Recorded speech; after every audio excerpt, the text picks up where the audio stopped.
All right. So, my name is Nikolas Burk, and I work as a developer at Graphcool, where we are building a modern development framework for backend development. And that is based on two technologies which are called GraphQL and serverless. Before we dive into the capabilities of Graphcool, let's actually go and quickly consider the state of backend development today. So, we could assume that you're starting out building an application. If you want to build like an application like Instagram, you not only have to build the app, like the front end, but you'll also need a backend. So let's take a closer look at what goes into that backend. First, you need a place where you could put all your data, and that's usually the database. How do the client applications now access the database? That's by using an API where you expose the data from the database. How does the data get from the database into the API? For that, you usually have to implement what is called an object relational mapper. And for most of the applications, you also want to implement some custom business logic. So here you could like send welcome emails to your users, or maybe push notifications when interesting events happen. So this is all the work that you need to do for your backend. And ideally, you also want your whole backend to be secure. So you have to think about authentication of your users and permission rules. Who is able to access what kind of data in the backend? And ideally, to also be able to cope with traffic spikes in your application, your whole backend infrastructure should be able to scale. So you want to put a load balancer in front of your server so that the load in the traffic spikes. If we look at all of this work, it doesn't really have to do a lot with the application that you're actually building, and that is going to be user-facing in the end. So this is really requirements that the majority of all applications have. So this solely refers to infrastructure, but it won't really bring any value to the user. So you kind of have to think how you can abstract this work away. So what's actually needed is a new level of abstraction for building backends. And that is exactly what GraphCool is. So in short, GraphCool is a hosted backend development framework that abstracts away the repetitive and application-agnostic work that you'd have to do in all your development projects. And it thus lets you focus on building the actual application without having to worry about the infrastructure that is powering the application in the end. So you can think of GraphCool in a similar way as maybe services like Firebase or Parse, which have done this in the past, which are called like backend as a service. But we don't really see ourselves and the product GraphCool as a service. We see ourselves as a development framework. So we don't want to be a service, we want to be a framework, we want to put developers first. We kind of see ourselves, or we want to become what Ruby on Rails was like 10 years ago. So the emphasis really is on the framework. What also makes GraphCool special is that we're based on two core technologies. And the first one of these is called serverless.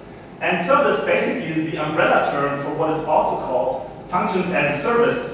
And this essentially means that where you previously had to think about where and how you would host the code for your backend, now you only have to worry about the code. You don't have to worry about the hosting anymore.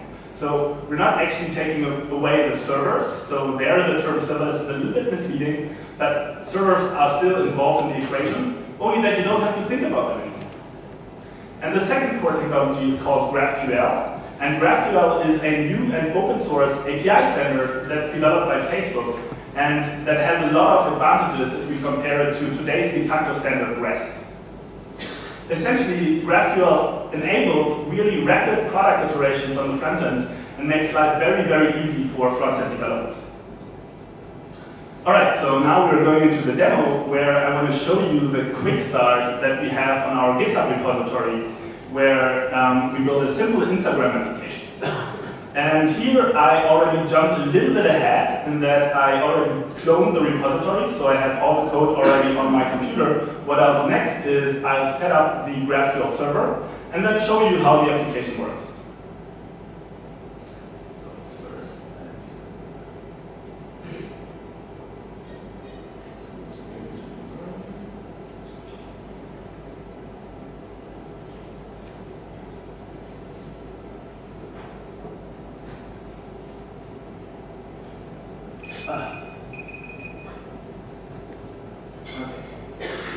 Okay, so that was probably the 5-minute mark, so I'm going to go real quick. So first I'm going to create the GraphQL server, and for that I can use the GraphQL CLI. So I'm just calling the GraphQL init command and passing in this schema right here, which contains the data model for my application.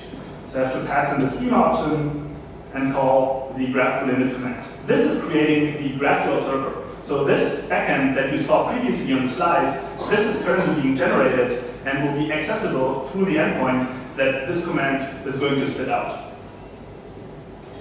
And so here we will have essentially all the capabilities of that kind of backend, where we have essentially authentication out of the box and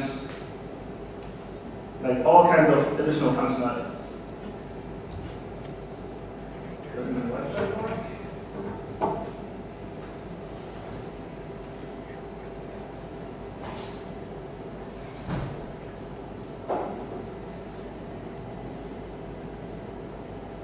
Let's try that again.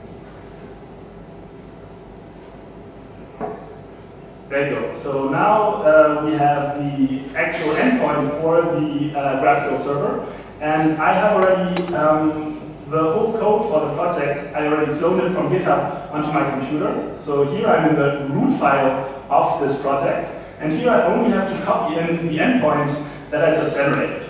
And now I can go ahead and start the application with the appropriate command.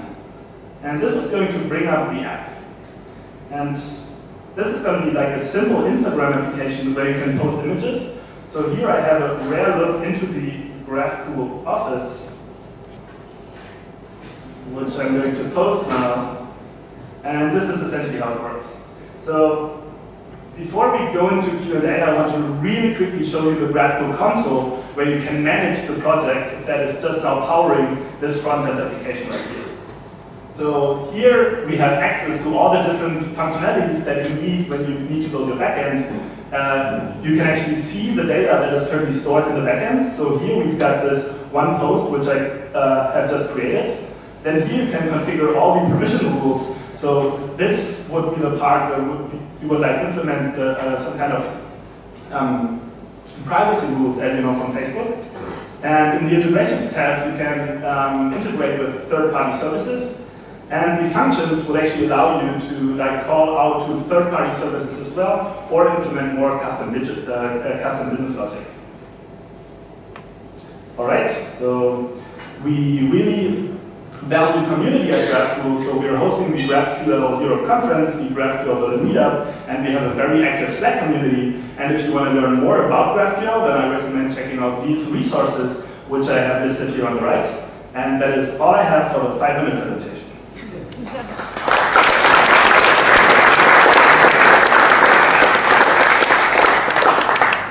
More than happy to take questions.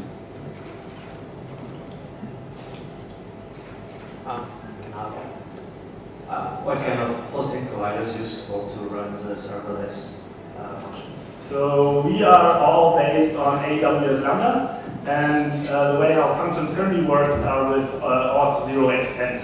So that's the functions as a service provider that we use under the hood.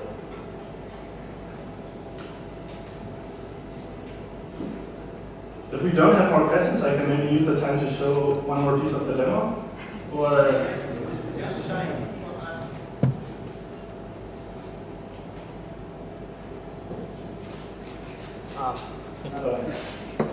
how do you manage debugging and post-mortem analysis when things go wrong?